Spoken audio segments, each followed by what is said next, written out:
What's up guys, welcome to AnimeKouhai, an extension of Anime Senpai PH channel. All pieces of information are derived from the light novel. In today's video, we will start chapter 2, volume 8 of the light novel, entitled The Invitees. This video is the first part of chapter 2 in our Tensura spoiler video series. If you haven't watched the previous episodes, feel free to check out the links in the description below. If you want to help me out, please hit the like button and subscribe to my channel. Now, let's get to the video. You could try hiding it all you wanted, but it was doomed to spread. In short order, the rumors had reached the ears of leaders in the nation surrounding the forest of Jura. Hinata, the saint, was defeated by Rimuru, the demon lord. The news came across several routes, delivered with careful precision, ensuring it would reach the people it was intended for. It sounded so eminently plausible, and of course, someone was behind its spreading, but in another moment, the word had traveled so far that nobody would ever know who. No matter how secret the Crusaders' invasion was, there was no way to keep everyone in the dark forever. The reason was obvious. Tempest was now the center of attention, and to the nations that had relations with it, they had to be constantly vigilant about intelligence collection. The Crusaders' deployment to Tempest was an open secret by this point, and that helped make this new rumor seem even more believable. And this news was interpreted in many different ways by many different people. Some feared the demon lord Rimuru. Some angrily dismissed Hinata as a feckless fraud. Others proceeded with caution, trying to decide how best to keep their homelands safe. But along with these flowing rumors, news was also coming from official sources. Hinata, the saint, and Rimuru, the demon lord, fought to a draw. The result of this, a truce between Lubelius and the Jura Tempest Federation, along with the signing of a non-aggression treaty. Things were getting complicated, and that wasn't the only problem giving world leaders headaches. Those very same leaders were receiving invitations from Rimuru himself, the demon lord at the core of this crisis. None of these nations were about to accept the Council of the West's official announcement as the whole story. It would turn all common sense on its head, and alter the fabric of the world itself. Every leader could smell it in the air, and even if they lacked the whole story, they knew that the paladins had suffered no casualties. That told them everything they needed to make a decision. And in the midst of all these wild, twisting motives, the Western nations were about to experience earth-shattering change. In a corner of the Dwarven Kingdom, the armed nation of Dwargon, a group of ministers and top officials had settled down into a meeting. Now he's done it. The dignified voice of Gazel Dwargo, the heroic king of the land of dwarves, rumbled through the chamber. The kingdom's dark agents, their network of spies, had been busy lately. Intelligence was flowing like a torrent, and their agents had to spend sleepless nights analyzing it all, deciphering recorded images and crafting dossiers from the finely mined details. Multiple copies of these reports were written out for the ministers, and with all the data involved, the number of pages in each one stacked upward and upward. It was grueling work, but it was still better than the situation a few months ago, back when that slime Rimuru became a demon lord and immediately pivoted into a duel with Clayman. The dark agents, the agency behind them, and Gazel and his officials, they had all suffered terribly from a lack of sleep. Compared with those days, this was a walk in the park. Vaughn laughed and said, I find it hard to believe, but believe it I must. It would appear your sparring partner has defeated the saint. You are being disrespectful, Vaughn. Chided Dolph, the hard-headed captain of the Pegasus Knights. This is a public meeting hall, not your personal chamber. Remember where you speak. Vaughn shrugged and gave him a languid nod before turning a more vengeful eye toward the ministers and coughing once. Do not berate him too much, Dolph. King Gazel said. I am as surprised by this as anyone. I am sure Vaughn couldn't help but laugh. The assembled members had no choice but to accept this. The news had shocked them all. Now was no time to go on about Vaughn's lack of decorum. The reports in their hands laid out all the details behind recent events, and it was a roller coaster of a read from start to finish. Over 100 Crusaders, the strongest force among humankind, had staged a clandestine violent assault on the nation of monsters. Even Henrietta's dark agents, the pride of Gazel, had only picked up the news the other day, or really, only found out once battle began. And if the dark agents knew, there was no doubting every other nation's secret service did. Tempest, after all, was crawling with spies. Rimuru seemed to be aware of them, but essentially left them be, perhaps to better advertise his moves.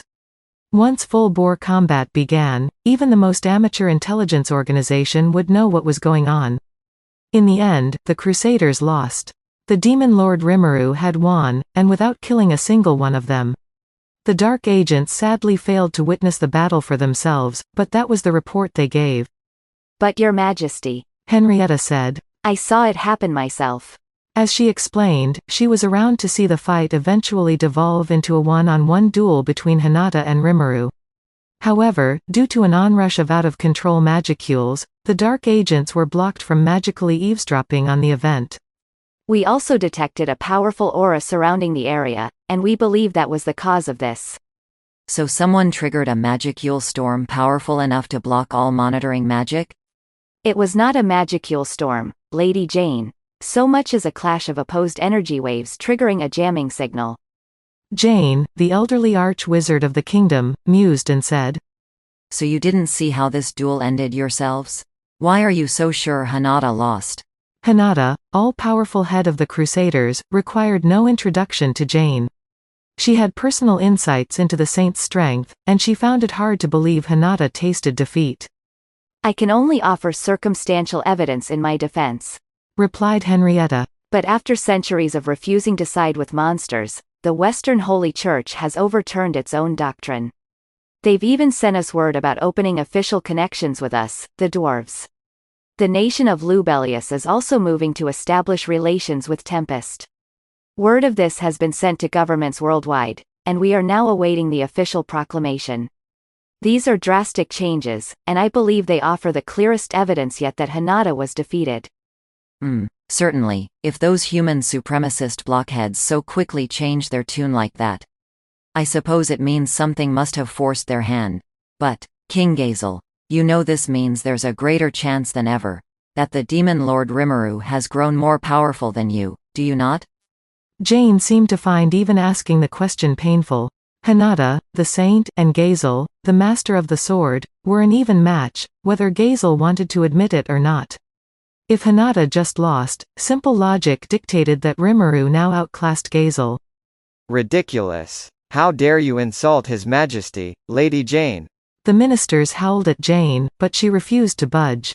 As far as she was concerned, the truth was the truth. And Gazel agreed. That much growth in the space of a few months? Vaughn casually asked. The question was greeted by a snort from the king. It's no longer a matter of growth, my good man. He thought. Even the last time they met, something about the Demon Lord Rimuru seemed strange. This wasn't some gushing geyser of pure force in front of him, everything was calm. He couldn't feel a thing. Gazel's own power, the unique skill tyrant, which let him see through everything, even other people's thoughts, gave him no insight at all into the creature. It meant Rimuru was able to completely restrain his force. Maybe he didn't know everything about the outcome of the duel, but Hinata surviving the ordeal was an achievement in itself. It is likely so. Gazel said, considering this. The evolution into Demon Lord means his powers now rival mine.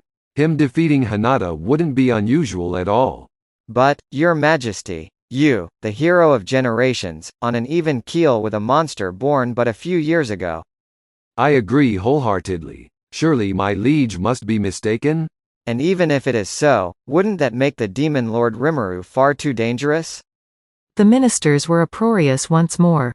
Gazel sighed to himself. If that was how the logic went, Rimuru was far from the only threat.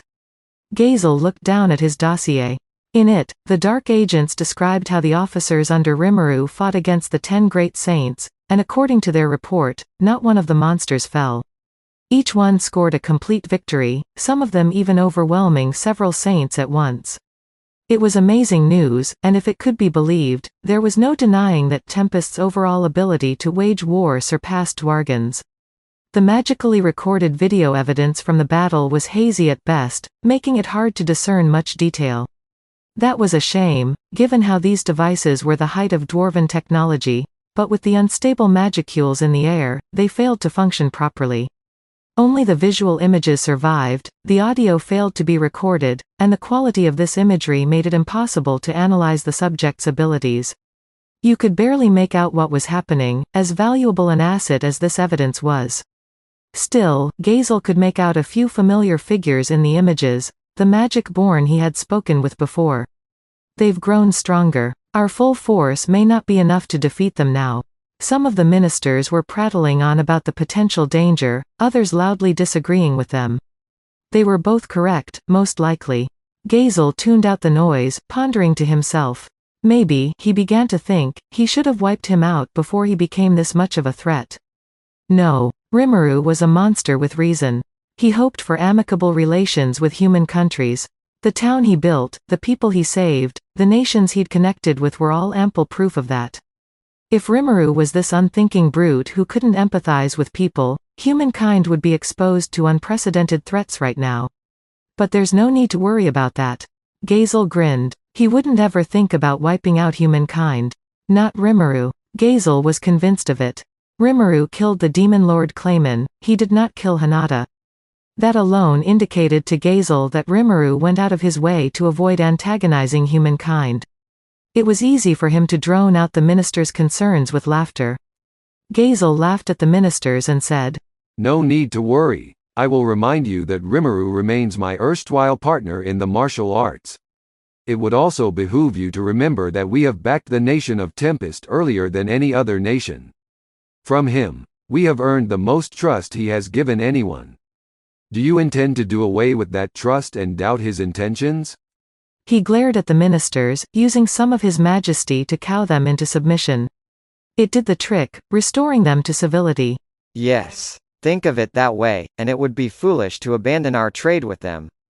Quite. The goods we take from them have immeasurable appeal. And we've even transferred recovery potion manufacturing to them. Whether in the form of technology exchange or anything else, a relationship must be based on trust. Why is there any need for us to panic? Yes, no need to worry at this point. They glanced at each other and smiled somewhat sheepishly. Gazel grinned at them. To the Dwarven Kingdom, which valued fairness as a core tenet, being a demon lord was no reason for discrimination. All the ministers seemed to remember that now, and Gazel was glad to see it. Yes, Rimuru had obtained astonishing strength, but looking back at past events, there was no doubting his trustworthiness as a person. They were still building a friendly relationship, keeping that going was the obvious choice. Besides, Rimuru said he was an otherworlder, bringing with him knowledge of other planets and the drive to bring it to life with his vast litany of skills. The fact that he was pushing all this development forward mainly to satisfy his own self-centered cravings for luxury was nothing short of fascinating. Plus, his followers always carried out his orders with a smile, no matter how outlandish. Tempest and the Dwarven Kingdom were already connected with a highway, winding its way over mountains and through valleys and providing safe passage for anyone who used it. Rimuru's monsters blazed that trail, and all it took was an idea and a simple word or two from him. Things that otherworlders of the past abandoned as being too costly or labor-intensive were no obstacle to Rimuru. He had the core strength needed to brute force it all to life. He had a drive backed by an army of loyal monsters. How envious I am, Gazel mused. No matter how difficult the problem, Rimuru could just offhandedly say, "Figure it out." Good luck, and his monsters would do their level best. They all assumed that was normal, none doubted him. Maybe it was that Slime's most fearsome asset of all, that genius-level ability to trick people into doing his bidding. For better or for worse, this demon lord was an entertaining one. And perhaps he's been tricking me, too, this whole time. But, Gazel reasoned, that was just fine. If Rimuru was pursuing the kind of world he saw as ideal, what would result from that? Gazel was keenly interested in finding out. He wanted to see it. It'd trigger a Tema war, a struggle between mortals and angels, and Rimuru knew that. But he'd probably just fight back.